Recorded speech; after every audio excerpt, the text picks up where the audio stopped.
Shalom,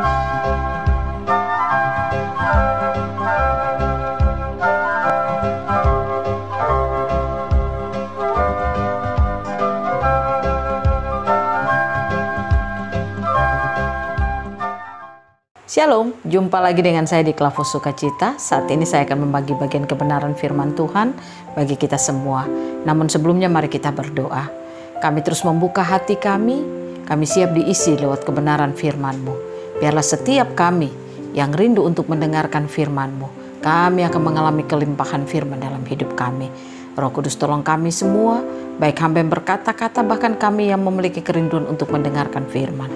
Biarlah firman Tuhan menjadi kekuatan bagi kehidupan kami dan membuat kami dapat melihat jalan-jalan Tuhan dalam hidup kami. Di dalam nama Tuhan Yesus, berfirmanlah kepada kami semua. Amin. Bagian kebenaran firman Tuhan, kitab Roma pasal 8 ayat 1 sampai ayatnya yang ke-11, demikian bunyi firman Tuhan. Hidup oleh roh. Demikianlah sekarang tidak ada penghukuman bagi mereka yang ada di dalam Kristus Yesus.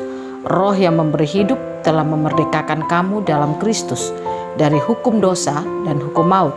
Sebab apa yang tidak mungkin dilakukan hukum Taurat karena tak berdaya oleh daging, telah dilakukan oleh Allah dengan jalan mengutus anaknya sendiri dalam daging, yang serupa dengan daging, yang dikuasai dosa karena dosa.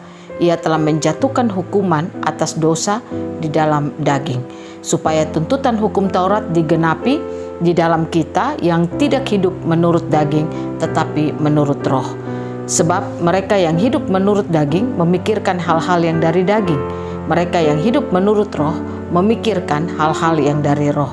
Karena keinginan daging adalah maut, tetapi keinginan roh adalah hidup dan damai sejahtera. Sebab keinginan daging adalah perseteruan dengan Allah, karena ia tidak takluk kepada hukum Allah. Hal ini memang tidak mungkin baginya. Mereka yang hidup di dalam daging tidak mungkin berkenan kepada Allah. Tetapi kamu tidak hidup di dalam daging, melainkan dalam roh, jika memang roh Allah diam di dalam kamu. Tetapi jika orang tidak memiliki roh Kristus, ia bukan milik Kristus. Tetapi jika Kristus ada di dalam kamu, maka tubuh memang mati karena dosa, tetapi roh adalah kehidupan oleh karena kebenaran. Dan jika roh Dia yang telah membangkitkan Yesus dari antara orang mati diam di dalam kamu, maka Ia yang telah membangkitkan Kristus Yesus dari antara orang mati akan menghidupkan juga tubuhmu yang fana itu oleh rohnya yang diam di dalam kamu. Demikian jauh pembacaan firman Tuhan. Dikatakan berbahagia setiap kita yang membaca, mendengar, dan melakukan apa kata firman Tuhan. Pemirsa Klavos yang diberkati oleh Tuhan, saya ingin katakan kepada saudara, hidup di dalam roh adalah keinginan Tuhan bagi kita. Hidup di dalam roh adalah satu keharusan bagi kita orang yang percaya kepada Yesus Kristus. Mengapa kita perlu hidup di dalam roh? Karena ingat saudara, kalau kita tidak hidup di dalam roh, maka pasti kita akan hidup di dalam daging. Hanya ada dua itu. Kalau orang tidak hidup dalam roh, maka pasti dia hidup di dalam daging. Tapi sebaliknya, kalau dia hidup di dalam roh, maka dia tidak akan hidup di dalam daging. Nah, hidup di dalam roh adalah kemauan Allah untuk kita harus ada di dalamnya. Saudara dan saya orang percaya, yang percaya kepada Yesus. Kalau kita tidak hidup di dalam roh, maka saya pastikan kehidupan saudara dan saya tidak akan pernah mengalami kemenangan di dalam kehidupan kita. Ingat saudara, manusia yang hidup di dalam kedagingan, firman Tuhan berkata, dia adalah seterunya Allah. Manusia yang hidup di dalam kedagingan, dia tidak akan pernah mewarisi kerajaan Allah. Manusia yang hidup di dalam kedagingan, dia akan sulit memahami tentang Allah. Nah, oleh karena itu, pentingnya saudara dan saya hidup di dalam roh. Ingat saudara, kita yang sebenarnya manusia adalah makhluk roh yang memiliki jiwa, yaitu pikiran, perasaan, kemauan, imajinasi, memori yang tinggal di dalam tubuh. Saudara dan saya bukan makhluk tubuh, kita bukan makhluk jiwa, tapi kita adalah makhluk roh itu sendiri. Dan roh yang ada pada kita sejak kita percaya Yesus, roh itu adalah roh yang baru. Bukan lagi roh dari produk Adam pertama, kematian itu, yang dosa itu. Tetapi roh kita sudah diubah menjadi roh yang baru, yaitu roh Kristus. Nah, oleh karena itu, ketika kita memiliki roh yang baru, roh Kristus itu, mari kita hidup seperti roh kita yang baru itu. Makanya firman Tuhan katakan di dalam kitab bacaan firman Tuhan ini, ayat pertama dikatakan, demikianlah sekarang tidak ada penghukuman bagi mereka yang ada di dalam Kristus Yesus. Jadi saudara yang saya yang ada di dalam Kristus Yesus, kita tidak ada lagi di bawah penghukuman, hukum dosa dan hukum maut. Karena apa? Kristus di dalam kita telah memerdekakan kehidupan kita. Nah, oleh karena itu, Kristus di dalam kita telah memerdekakan kehidupan saudara dan saya, maka marilah kita hidup sebagai orang-orang yang merdeka. Saya ingin katakan kepada saudara, kalau saudara menjalani kekristenan saudara, saudara menjalaninya dengan penuh kekhawatiran, saudara menjalaninya dengan penuh ketakutan, saudara menjalaninya dengan penuh keraguan-raguan, engkau tidak berkemenangan, engkau tidak bisa lepas dari dosa dan tidak bisa keluar dari dosa, itu tandanya engkau dipimpin oleh kedaginganmu. Engkau tidak hidup di dalam roh. Nah, oleh karena itu saudara, mari kita bangun kesadaran kita bahwa kita ini telah memiliki roh yang baru. Mari kita hidup sebagai orang-orang yang hidup di dalam roh itu. Karena Kristus di dalam kita telah memerdekakan kehidupan saudara dan saya.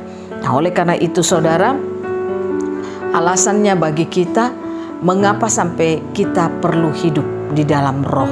Kalau saudara baca pada ayatnya yang ke-13, memang pembacaan kita tidak sampai ayat 13, tapi saya mengajak kita membaca ayat 13, dikatakan, sebab jika kamu hidup menurut daging, kamu akan mati.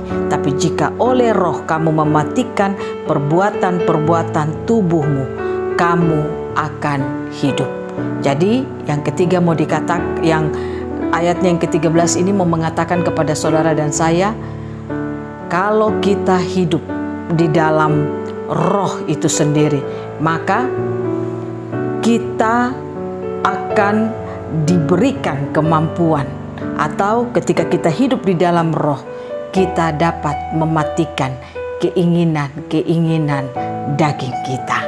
Nah, oleh karena itu saudara, penting kita hidup di dalam roh. Kalau kita baca dalam kitab Galatia, keinginan daging itu ada dalam kehidupan kita. Pasal 5 ayatnya yang ke-19 dan sampai ayatnya yang ke-21, itu keinginan-keinginan daging. Dan keinginan daging itulah yang akan membuat kita tidak berkemenangan. Tapi kalau kita hidup di dalam roh, maka kita akan bisa tinggalkan keinginan-keinginan daging itu. Artinya keinginan daging itu akan dimatikan. Itu tidak akan pernah lagi berperan dalam hidup kita. Yang kedua, kalau kita hidup di dalam roh, maka ayatnya yang ke-14 dalam kitab Roma pasal 8 ini, semua orang yang dipimpin oleh roh Allah adalah anak Allah. Artinya kalau saudara dan saya hidup di dalam roh, maka kita akan mengalami pertumbuhan hidup di dalam kedewasaan. Hidup di dalam kedewasaan rohani sangat penting bagi kita. Kalau saudara mau bertumbuh dewasa di dalam rohani, hiduplah di dalam roh. Oleh karena itu saudara, mari kita belajar untuk hidup di dalam roh. Itu yang membuat sehingga perjalanan kehidupan kekristenan kita akan menjadi normal. Kita tidak hidup menjadi orang Kristen yang suka stres, yang suka hidup dalam masalah, kekhawatiran, tapi kita akan mengalami kemenangan demi kemenangan di dalam setiap kehidupan kita. Nah, oleh karena itu saudara, apa yang harus saudara dan saya lakukan? Yang pertama, bangun kesadaran kita. Kalau kita ini adalah makhluk roh. Ketika kita punya kesadaran itu, maka saya percaya itu akan membuat kita mau terus bergairah untuk hidup di dalam roh. Yang kedua, yang harus saudara dan saya lakukan adalah pikiran kita harus diperbaharui. Hanya dengan pikiran yang diperbaharui memampukan kita hidup di dalam roh. Tuhan Yesus memberkati kita. Biarlah setiap kita diberikan kemampuan untuk hidup melakukan apa yang diinginkan oleh Tuhan. Tuhan berkati kita semua. Amin. Mari kita berdoa. Terima kasih Tuhan. Kami rindu untuk kami hidup di dalam roh. Roh Kudus tolong kami, Roh Kudus mampukan kami. Biarlah kami mampu untuk hidup di dalam roh. Roh Kudus campur tangan dalam hidup kami selalu. Biarlah setiap kami yang mendengarkan firman di saat ini, kami akan diberkati oleh Tuhan. Kami diberikan kemampuan hikmat untuk memahami pentingnya kami hidup di dalam roh. Roh Kudus tolong kami, Roh Kudus campur tangan dalam hidup kami selalu. Dalam nama Tuhan Yesus kami berdoa. Amin. Shalom, Tuhan berkati kita semua.